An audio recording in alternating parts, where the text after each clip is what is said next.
Halo teman, OJK resmi larang DC lapangan pinjaman online lakukan hal ini. Nah, ini sudah ada pengumuman resmi dari OJK bahwa yang namanya penagihan, terutama DC lapangan pinjaman online itu tidak boleh melakukan 3 hal pokok ini. Nah, apa saja hal itu saya akan jelaskan di video kali ini, jadi mohon simak video sampai habis. Nah, yang pertama adalah tidak boleh menagih terus-menerus lewat telepon atau WA. Nah, ini ada di peraturan OJK ya teman, nomor 19 tahun 2010 ya teman.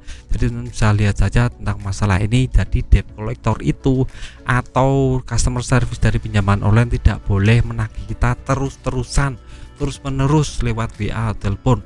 Itu banyak sekali sudah dilanggar oleh debt collector atau DC lapangan pinjaman online. Karena secara kita ditagih terus-menerus itu akan stres dan frustasi menanggapi ini.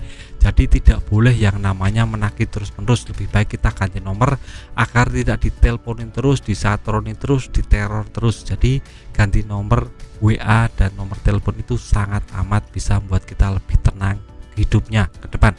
Itu yang pertama. Untuk yang kedua, tidak boleh menagih secara kasar, intimidatif dan provokatif. Ini juga ada pasal yang khusus mengenai ini, teman-teman bisa baca di peraturan OJK tentang masalah penagihan. Debt collector tidak boleh melakukan hal-hal yang sudah menjurus ke anarkis, kata-kata kasar.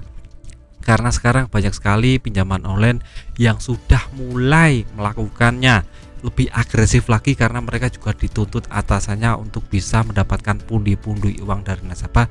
Jadi mereka mau nggak mau akan melakukan berbagai macam hal, salah satunya dengan menagih secara kasar dan membuat buta, dan itu akan membuat kita stres, kita menjadi tertekan ya teman.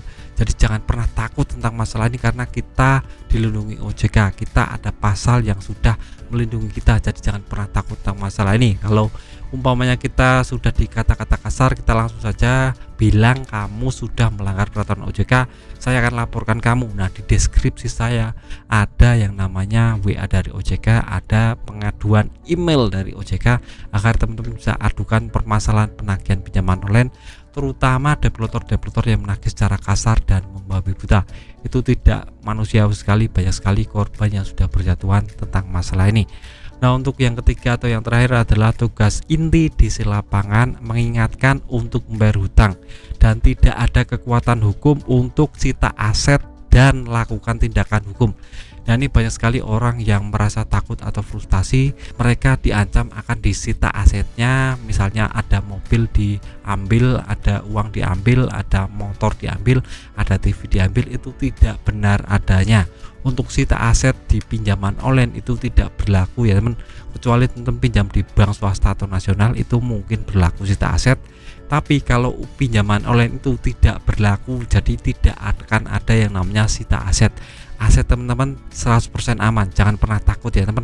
Dan untuk yang terakhir adalah tidak akan bisa untuk kena tindakan hukum, misalnya di penjara atau hal-hal yang lainnya.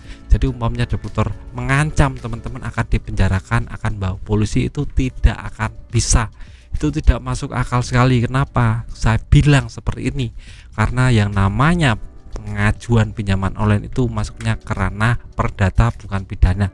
Jadi tidak akan ada satu delik hukum pun yang akan mengganggu teman-teman. Jadi tetap santai saja, tetap rileks saja, jalani hidup. Kalau punya uang dibayar, kalau tidak punya uang ya sudah digalpekan saja. Lebih baik teman-teman fokus mengembangkan diri, fokus mengembangkan karir teman-teman. Nah, video singkat dari saya dengan manfaat, tapi semangat kedepannya lebih baik.